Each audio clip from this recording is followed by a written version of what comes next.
practice to pray earnestly. Key text is James chapter 5, verse 16. Confess your trespasses to one another and pray for one another that you may be healed. The effective, fervent prayer of a righteous man avails much. Reururanai zvitatu zvenyu kune mumwe nemumwe. Praise the Lord. Reururanai zvitatu zvenyu kune mumwe nemumwe. Munamatiranawo zvakare kuitira kuti mugashire kurapwa. Hanzi munamato wechokwadi une chivimbo une kutenda wemunhu uyo ane chimiro chaMwari, a righteous man, unowanika uine mhinduro dzakawanda. Hallelujah. Thank you, Jesus. Right, quickly I'll read the message. Most people do not know what it means to pray earnestly. Most people do not know what it means to pray earnestly. Kuti vanhu vazhinji havaziye kunamata kwechokwadi. When you pray, you are communicating with God and you should focus on Him alone. Kana uchinamata unofanira kutarisa kuna Mwari voga. Kuda kuti kuya kwaita muno muchechi, purpose yema Sunday services kana masavada, uruda kuti uwe wakatarisa kuna Mwari.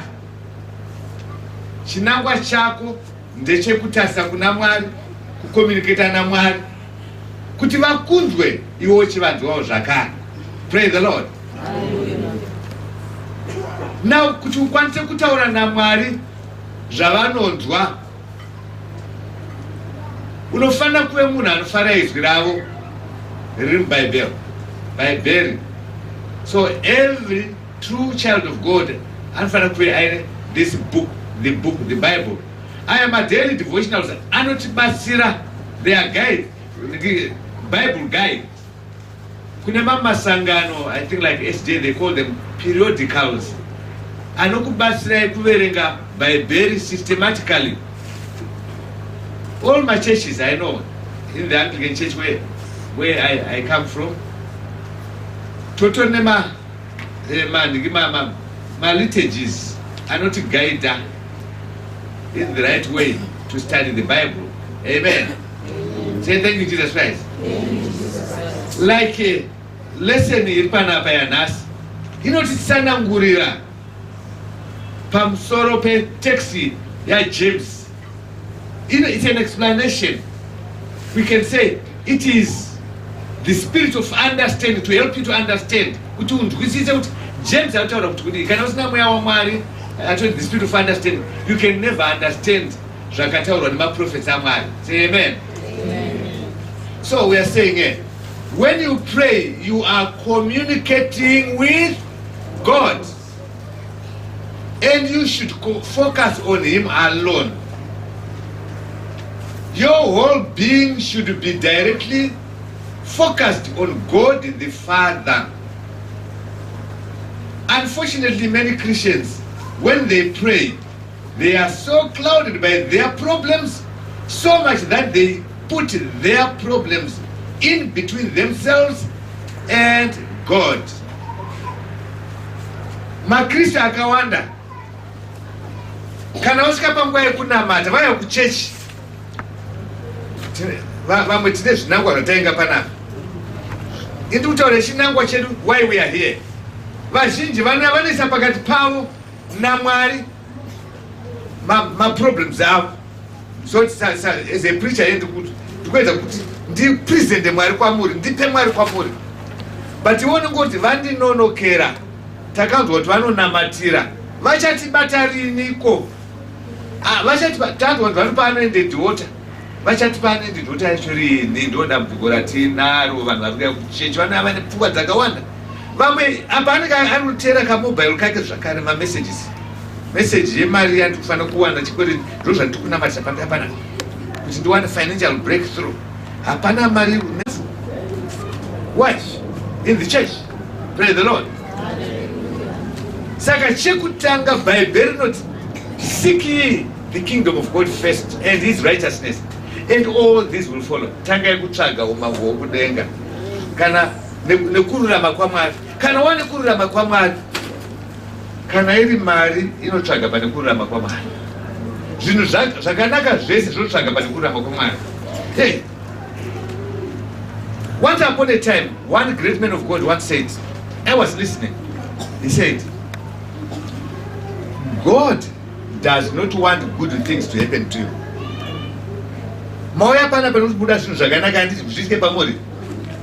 Now, this great preacher said, God does not want good things to happen to you. Maybe you don't kurapa.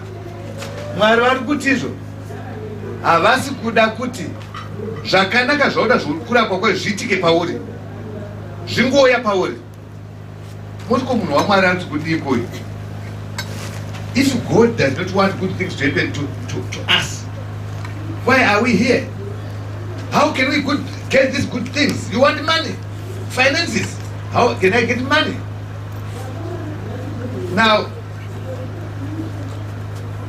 when I listened, the man of God went further to explain. Because what I'm trying to say is that from the Bible,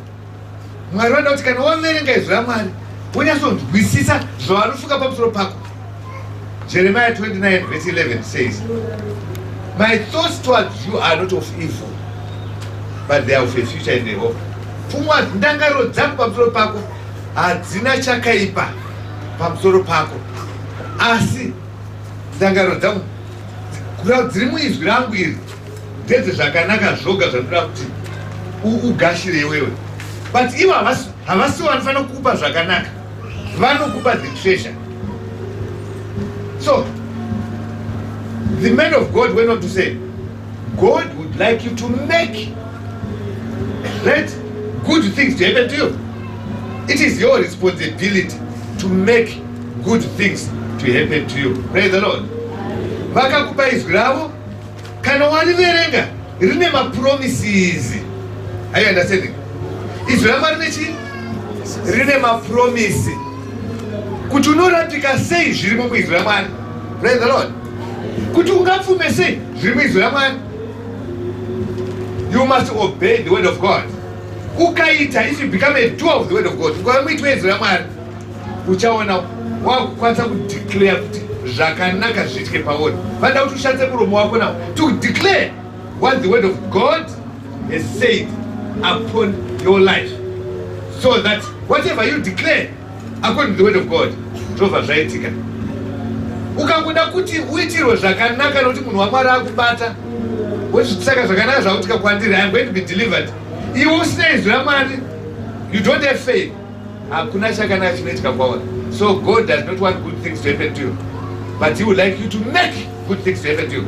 Tell your neighbor, God does not want good things to happen to me, but he would like me through his word to make good things to happen to me. Praise the Lord. Mwari vari kuda kuti inini ndishandise izwi ravo ravakandipa kuti ndiite zvinhu zvakanaka zviitike kwandiri. Ndiwo wega unokwanisa kuita kuti machanges aitike muupenyu hwako. Hauna basa here? Mwari vanokupa muizwi ravo kuti ungaite sei kuti uone basa, ungacreate sei basa. Praise the Lord. Hauna mari here? Through his word Mwari vanokupa njere dzoti ungaite sei kuti uite come up with money. Praise the Lord. Say thank you, Jesus Christ. Okay, you must declare the word of God upon your life, and then the word of God is going to cause changes in your life. Nyaya poverty is because vanhu havasi kuve obedient to the word of God. Use your tongue to cause changes into your life. Say amen. Amen. Okay, tell your neighbor, let us move forward. Remember, it is practice to pray earnestly. Praying earnestly is to release the word of God. You listen to the word of God, and then you release it with your mouth to cause changes to your situation. So, we are saying it. Your whole being should be directly focused on God the Father.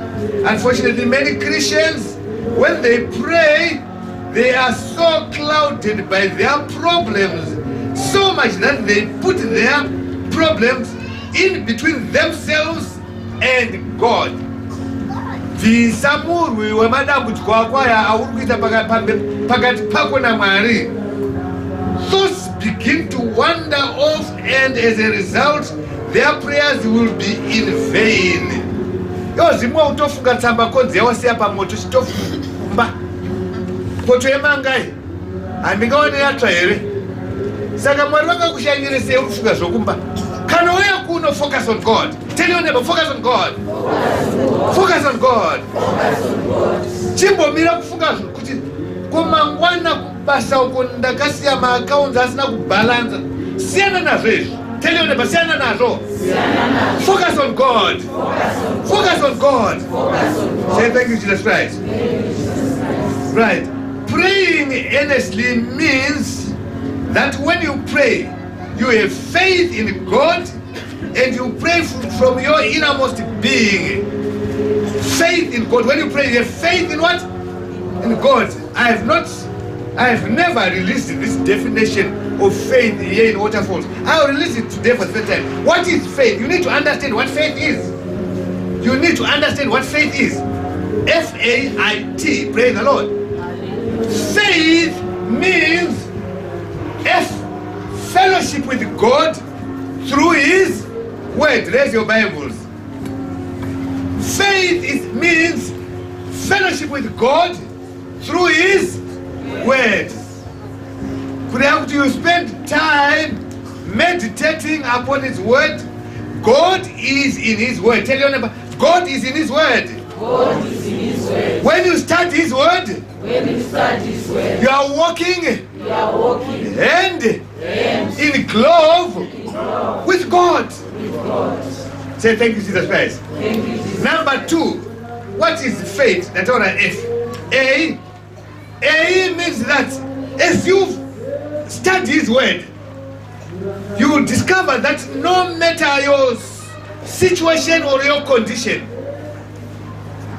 maybe the world is saying you are a sinner, God accepts you as you are. Say amen. Amen. Mwari tanga wazvinatsa wozoya kwandiri ndozokupa zvakanaka. Vanokuti uya wakadaro, I will embrace you as you are. God came for sinners. Are you hearing me? God came for what? Yeah, you know, I did not come for the righteous. I came for the sinners. No message that one is Jesus Christ.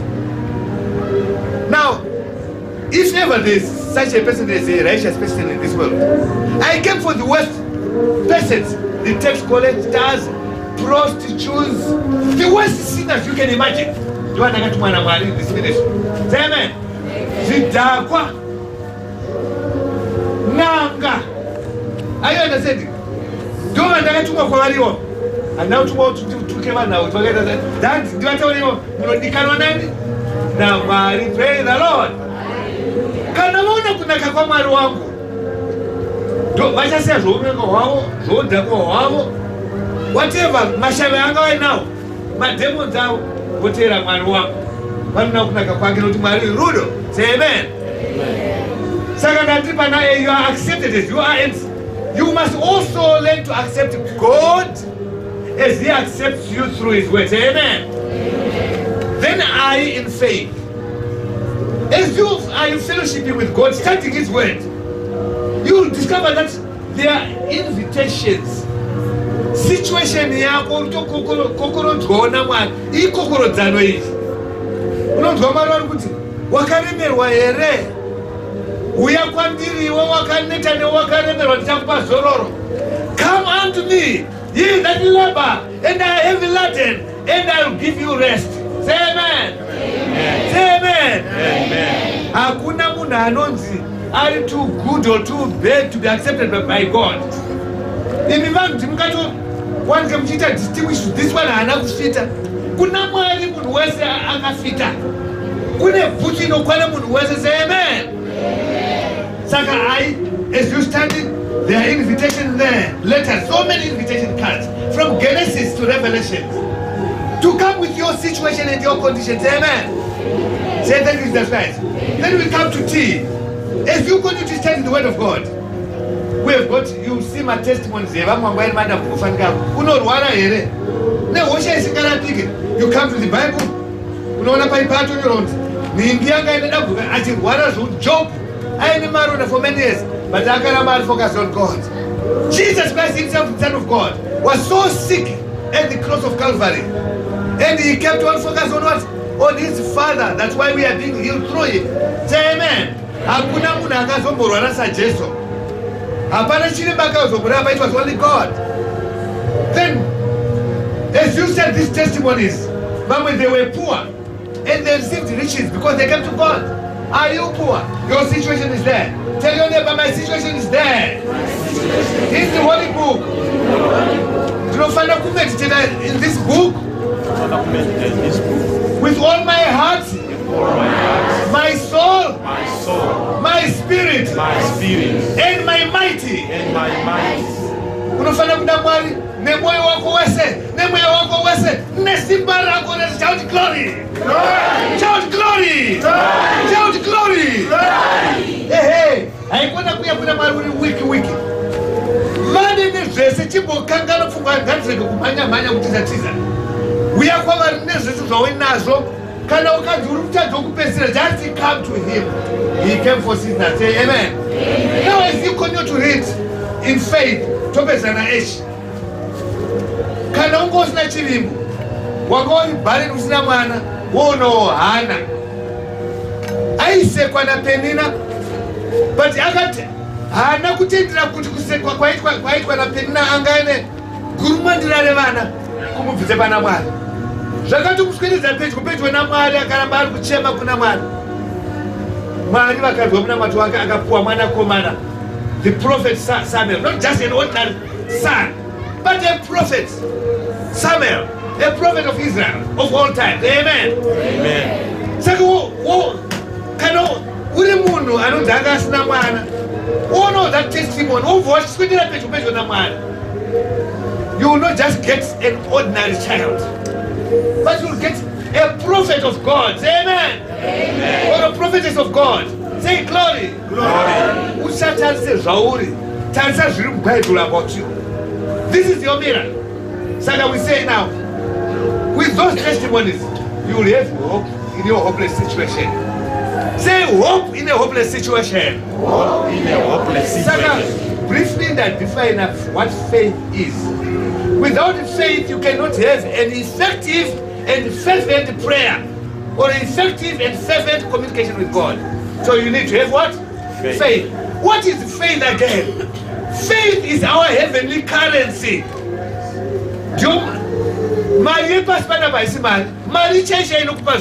It's faith. That's why I say, for what you see here, I always come early in the morning from Borodale where we are staying. I come here with words. Normally I sit there, I sit there. No money in the pocket. All I have is faith in God. And I know with faith I'm the richest person.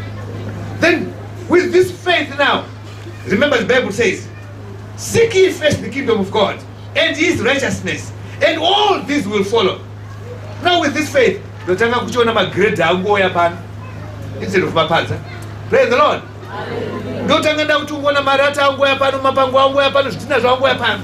And I'm building the house of the Lord. That's what? Faith. Faith draws other men and women of faith to partner with you in the God business. Say amen. Amen. So tell your neighbor, you need faith. You need faith. Without faith, there is no way you can effectively communicate with God. Without faith, there is no way you can effectively pray earnestly. Say amen. Amen. Say thank you, Jesus Christ. Thank you, Jesus Christ. Okay, now let us move on to Peter's daily devotional reading. Okay, when you have faith in God, you are able to please Him such that as you pray, whatever you ask for will be given to you. When you have got faith, you will be pleasing to God. Can we have faith? Praise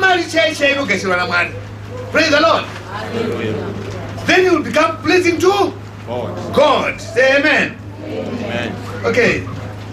You know, God can't train your faith. See, when you have faith in God, you are able to please Him such that as you pray, whatever you ask for will be given to you. Whatever you ask for will be given to you. Tell your neighbor, you need faith. You need faith. Now, as you pray in faith now, you will be declaring and decreeing the word of God. My daughter Evangelist Maibutu, I declare, yes, now. I declare and I decree. Praise the Lord. Hallelujah. Faith. Declare. You know, this building until is a product of this declaration and decrees. Hallelujah. This is now your time, Evangelist Mother Butu. Show how you declare, not just singing. They are professional singers. Professional singers. Kuna ma professional mourners. Kana ushida funeral yako sinani ngino uchema. Ask me to invite them a professional what? Mourners. But I know you are not a professional singer. Are you a professional singer or a faithful singer? Faithful singer, okay. I want to see faithful.